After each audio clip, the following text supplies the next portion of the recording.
Hi, the Breaking Kids. Here's my quick thoughts on Lord of the Wings, the power of the wings.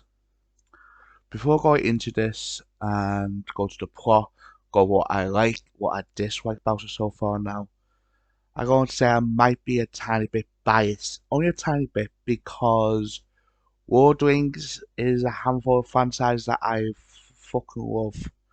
As one for Lord of the Rings, I would not be into fantasy movies or fantasy stories. You know what I mean? It's one of my first fantasies I got into, and it probably one first proper book I read too. That was young, so and I can do a video on that one day about my stories with this franchise. But for now, let's focus on this. So the plot is set, before obviously before Lord of the Rings, shown that there's a threat basically. And I don't give away too much plot because I'm making it spoiler free. Now, people been wondering for years since it's been announced, but I'm in that crowd too with the money he spent on this program, because this is now the most expensive program in history. You know, that was Game of Thrones. This overtakes it by a mile with the money Amazon spent on the show. And it's the biggest gamble he done on the show too. Now, is it good? Based on the first episode, and yet I only saw one episode of this because, be honest, yeah, I don't want to drag this video out too long. Going through, why I thought the two episodes, especially going to do another video in the future with, the review of it. So, I think it's good. I think it's very good so far now. The likes, it's beautiful. The visuals are amazing. Yeah, I did one or two problems, which I'll say a bit later on, but most of it looks amazing. The set, the backgrounds, the way it's done the CG on most of the case looks spot on.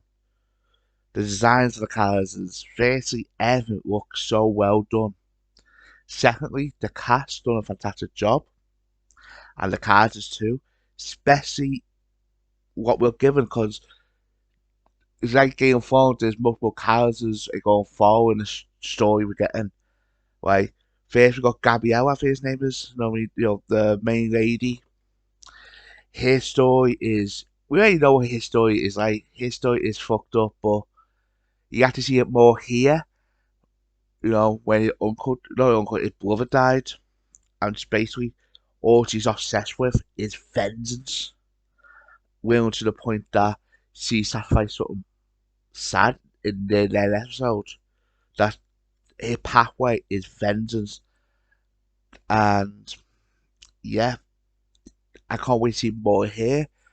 My big worry was that it might, made it a bit bland, you know, as some people was worrying. Again, Netno or the YouTube videos, the anti SAWs, you know what I mean? That crap calling this going to be the SAW, so it's not.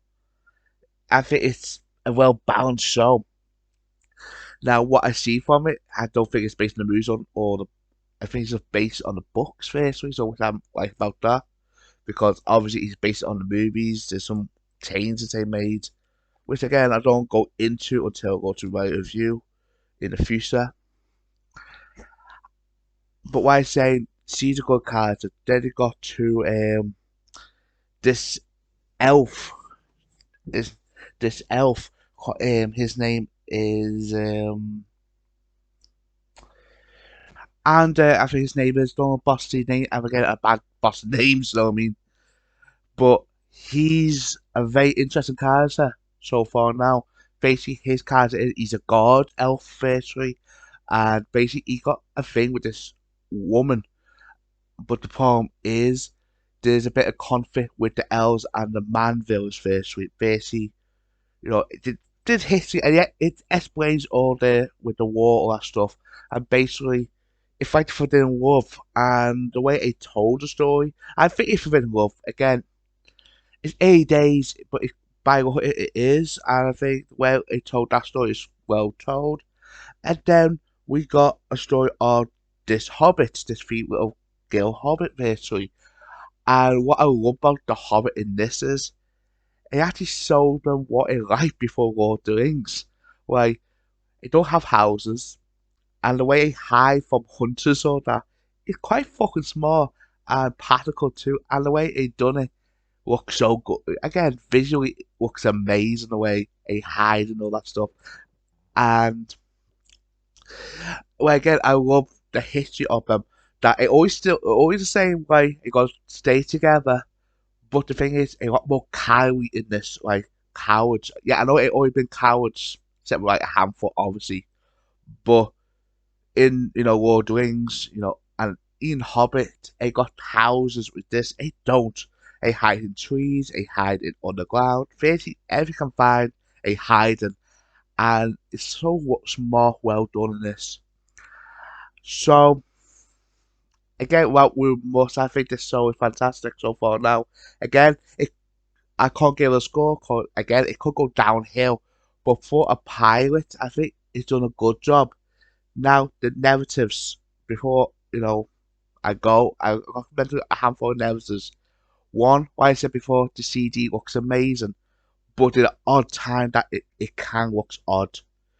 But again, that's like one or two scenes. I'd say about two. I'd say about two or three. Sorry, to be honest, about two or three scenes. It looks a bit odd, and then what I call it is a slow start. That's one thing I warn you.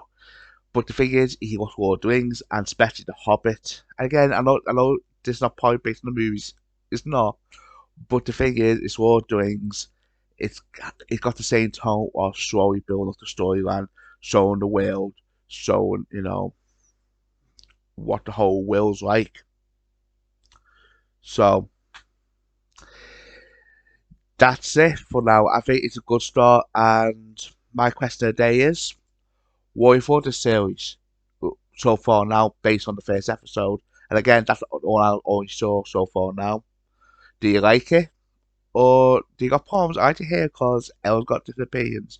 And if you like this little fourth video, please leave a like. And you want to see more in the future, subscribe to my channel. This has been Brick Who Cares. See you on the next one.